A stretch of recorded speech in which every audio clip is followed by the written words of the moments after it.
Before we start, I want to ask you for one thing. Stop thinking about the movie for a minute. Forget the red leather jacket. Forget the fight in the parking lot. Forget that line about the first rule that people still quote online, like it's the smartest thing anybody ever said. And just imagine this. Imagine you haven't slept in 6 months. Not a bad night, not a rough week. 6 months. And the world starts losing its color. Everything becomes a copy of a copy of a copy. You look at the people standing in the elevator with you, and they look like they're made out of paper. Sound reaches your ears a half second late. You genuinely don't know anymore whether you're awake or dreaming with your eyes open. And then one ordinary morning, you wake up with blood in your mouth, with a toe throbbing, with your face swollen, with some strange smell stuck to your hand, and you have absolutely no idea where any of it came from. You don't remember. We watch this movie and we think it's beautiful, right? We think it's brave. We think it's the story of some boring guy who finally woke up and started living. I'm going to tell you something that might ruin this movie for you, permanently. What you're watching is not the recording of a liberation. It's the recording of an abduction. And it's the worst kind of abduction there is, because the guy never gets taken anywhere. He keeps walking down the street. He keeps going to work. He keeps getting on planes. He keeps smiling at the receptionist. Somewhere along the way, he just stopped being the owner of his own body, and nobody noticed, not even him. And the insomnia, man, the insomnia was never exhaustion.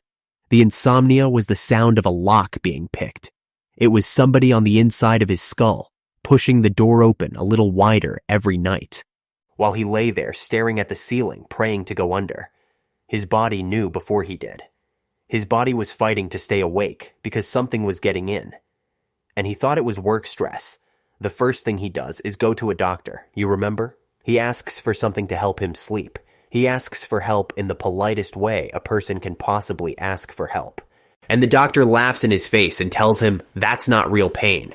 That if he wants to see real pain, he should go sit in a church basement on a Tuesday night and look at the faces of men with testicular cancer.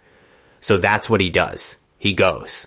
And this is where the saddest thing in the entire movie starts, and almost nobody talks about it. A man so lonely, so hollowed out on the inside, that the only way he can cry is by pretending to be dying. He walks into a room full of people who are actually sick, people who have lost parts of their bodies, people who are counting down the time they have left, and he lies. He makes up a name.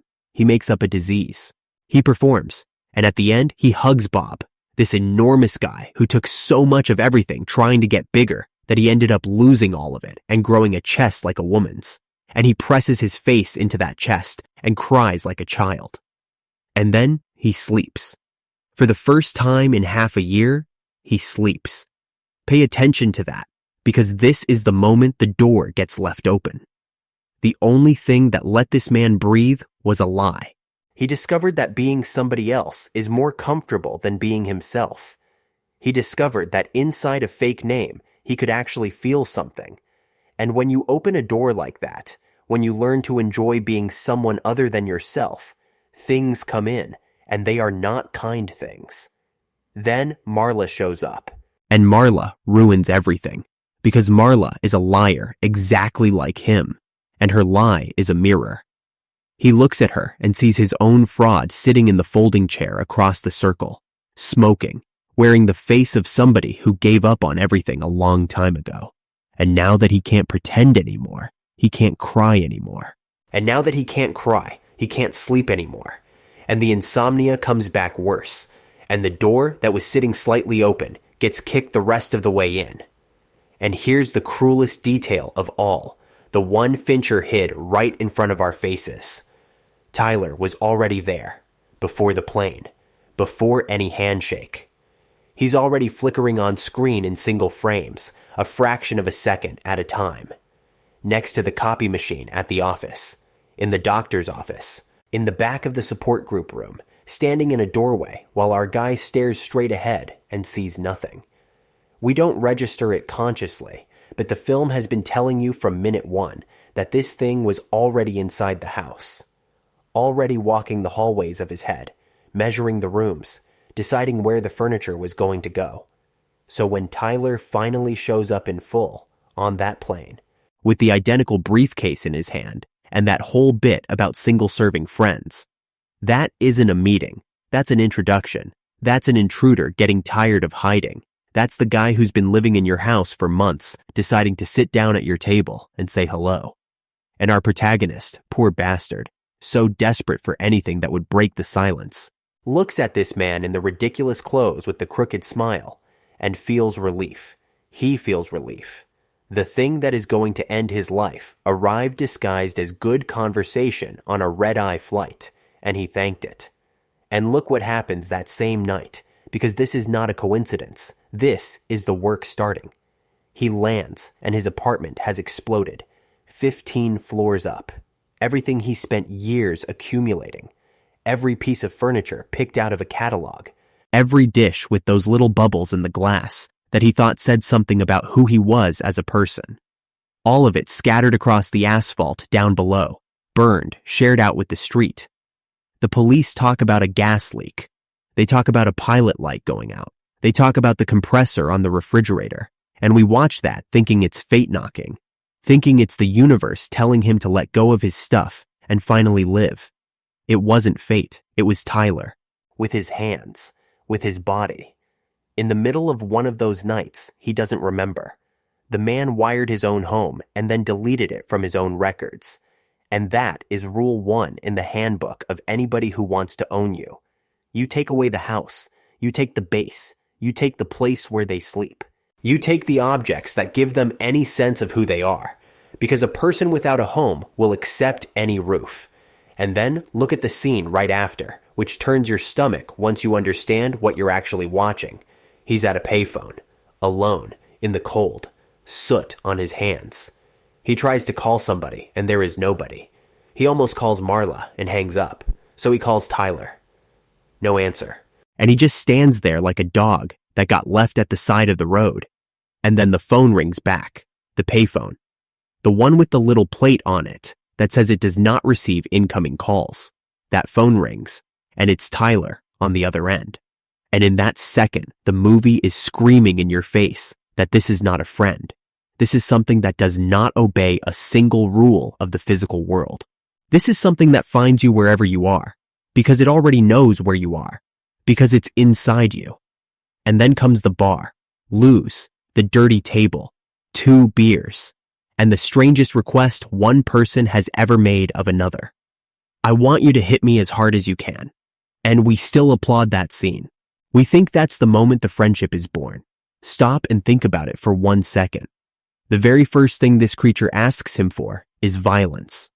The first thing it asks is that he hurt somebody, that he put his hands on another person in anger, that he find out what a bone sounds like. It didn't ask for advice, didn't ask for company, didn't ask for a ride home. It asked for a punch. And this man, who couldn't even cry without lying about it, obeys instantly. He obeys because he's alone. He obeys because he just lost everything.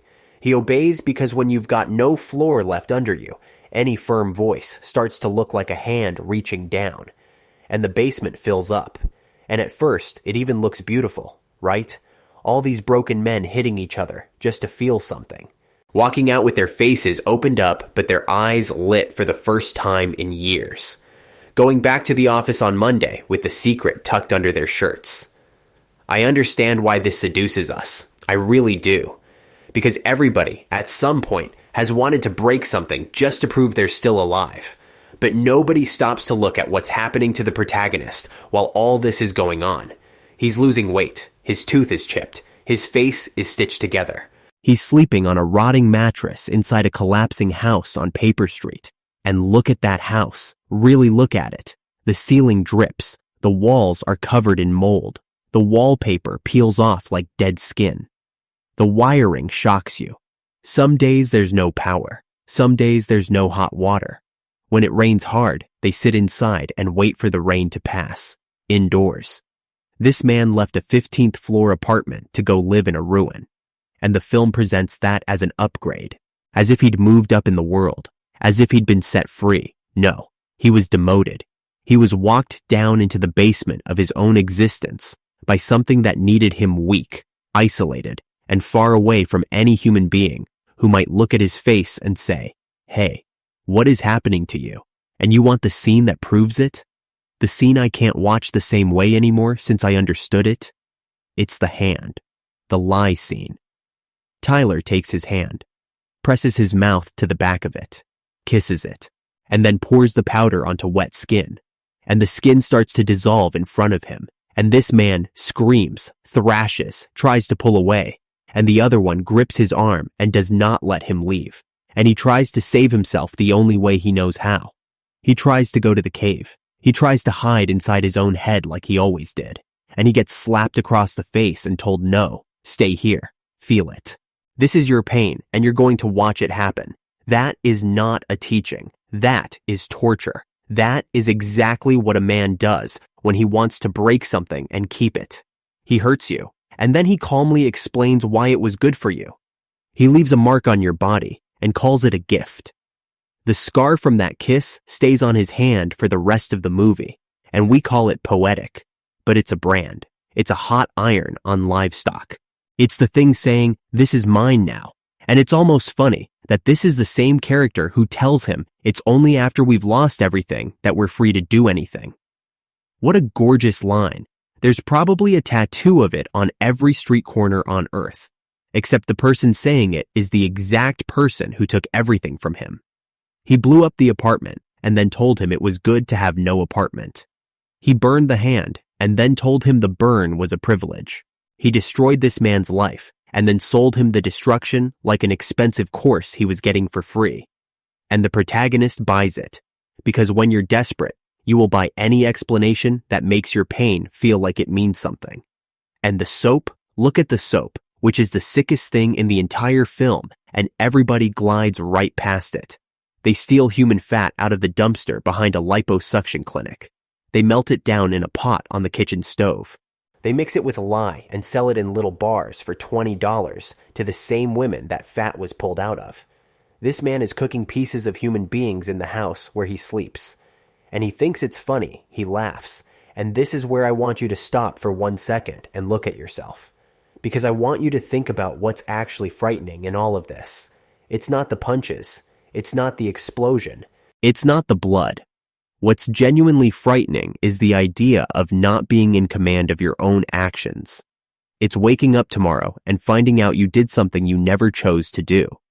That your hand signed a piece of paper. That your mouth said a sentence. That your body went somewhere and you weren't with it. If that idea just put a cold drop down your spine, go ahead and drop a like on this one, because that's exactly what this video is about. The day a man found out he was only the car, and that somebody else had been driving for a long time. And it gets worse from here, because his body starts going missing from the record. Holes start opening up in time.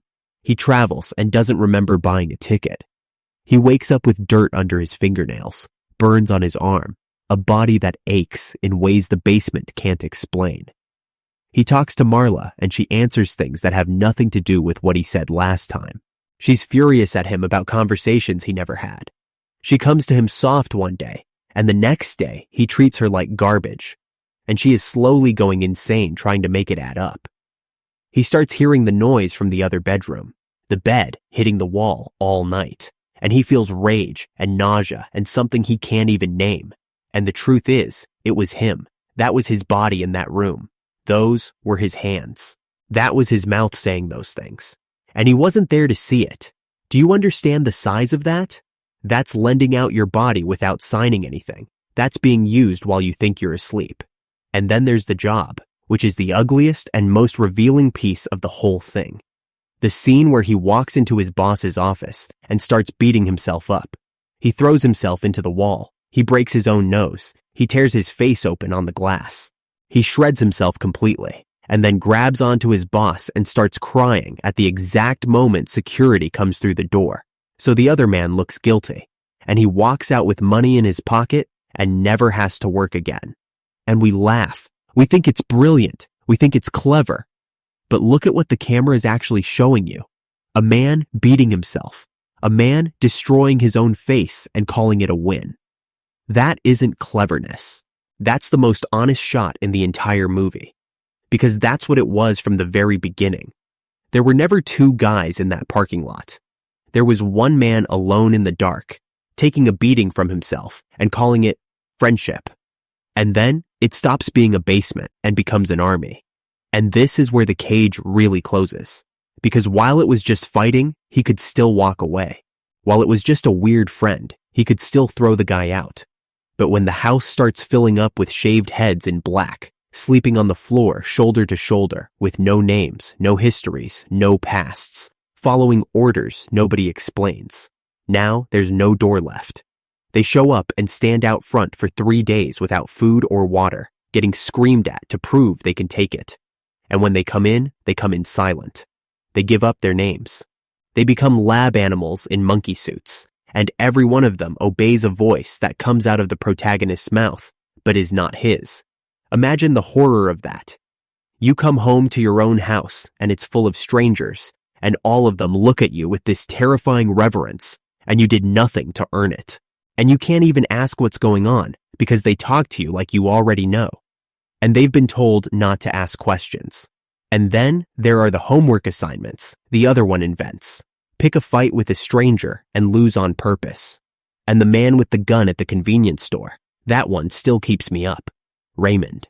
This young guy on his knees on the asphalt, shaking, with a barrel against the back of his head, and his wallet open in the hands of the man robbing him, being told he has 6 weeks to get back into veterinary school, or he dies. And the film sells that as a favor, a push, a gift to the kid's life. And there are people who think it's beautiful. Look at whose hand is holding that gun. It's his. It's his body threatening to execute a minimum wage worker in the middle of the night. And he doesn't even know. Tomorrow he wakes up, drinks his coffee, scratches his head, and has no idea he nearly killed a kid whose only plan that night was closing the register and going home. That's what I mean by losing control. Not daydreaming, not talking to yourself. Your flesh being used as a tool by something that wants things you never wanted. And the bill comes due. It comes due with Bob. Bob, man, the only human being in this entire movie who ever held him for real. The only one who gave him somewhere to put his face at a time when he couldn't even breathe right. Bob joins the army too, because Bob was alone too. And Bob takes a bullet to the head during some idiotic vandalism errand, and they carry his body back into the house like a bag of cement. And the protagonist loses it. He starts screaming that this was a man, that this man had a name, that his name was Robert Paulson. And you know what happens. Those guys start chanting the name back at him. They take his grief and turn it into a slogan. They take one man's mourning and turn it into a marching song. He tries to remind them that his friend was a person, and the army answers by singing. And that's the moment he understands he's lost, even if he doesn't yet know how badly, because there is no longer anybody left who can hear him. The thing that got into his head didn't just build a voice, it built a siege. It built hundreds of people who obey the tenant and cannot hear the owner. And when he finally tries to turn himself in, when he walks into a police station with that specific desperation of somebody who just wants a bigger adult to come fix this, the cops close the door and they're his. They're Project Mayhem. And they throw him across a table, pull his pants down, take out a knife, and promise to cut a piece off of him for disobeying. The police. Do you see how perfect the trap is? There is not one corner of the world left where he can ask for help. Not the house, not his friends, not the law. The parasite locked every exit. And I need to talk about Marla now, because I think she is the most frightening character in this story, and almost nobody looks at her properly. We romanticize it. We think it's cute. The weird couple, the bizarre love story. That last line everyone turned into a caption. But flip the camera around and stand next to her for 10 minutes, and it turns into pure horror. Think about being Marla. You're a woman in a terrible stretch of your life. Bad enough that you're sitting in terminal illness support groups just to feel something. You meet a guy who's just as broken as you are. And this guy starts treating you in a way that makes no sense whatsoever. One night, he's at your door at 3 a.m., taking you to bed, saying things that go straight through you, treating you like you're the last living person on the planet. And the next day, The same man with the same face looks you in the eye and pretends he doesn't know you, throws you out, talks to you like you're a disease, and you start thinking the problem is you. You start thinking you're crazy, that you're stupid, that you misunderstood, that you made it up in your own head. You start begging for an explanation from a man who sincerely does not know what you're talking about, because he wasn't there. That destroys a person. That's the kind of thing that makes somebody stop trusting their own memory. And she called him one night, believing she was dying, took too much of something, lay there talking into the phone with her voice going out. And he put the receiver down on the table and went to bed. He put it down. And the thing that went and got her was the other one, wearing his body. Marla was saved and destroyed by the same man on the same night, and she will never fully know what happened.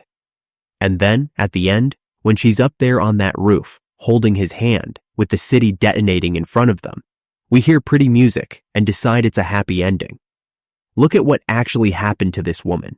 She wasn't rescued. She was dragged by a gang of strangers to the top of a building in the middle of the night and dropped into the largest terrorist attack that city has ever seen, standing next to the man who planned all of it. She isn't holding a boyfriend's hand. She's holding the hand of someone who just brought down city blocks, and she is going to walk out of that elevator into a world with no money, no law, no police, no anything, hand in hand with the monster who did it. That's not romance. That's the last shot of a horror movie where the victim doesn't know the movie is still running. And the discovery, man. The discovery is the loneliest part of all of it. He takes flight after flight trying to find the other one, and in every city he lands in, there's an identical basement, identical broken faces, people reciting the same memorized lines. And in a bar in Seattle, a guy with a swollen face looks at him and calls him Mr. Durden, and the floor disappears. He calls Marla with his hands shaking, tries to explain. And she says the other name back at him from the other end of the line, casually, like she's talking about somebody she's known for years.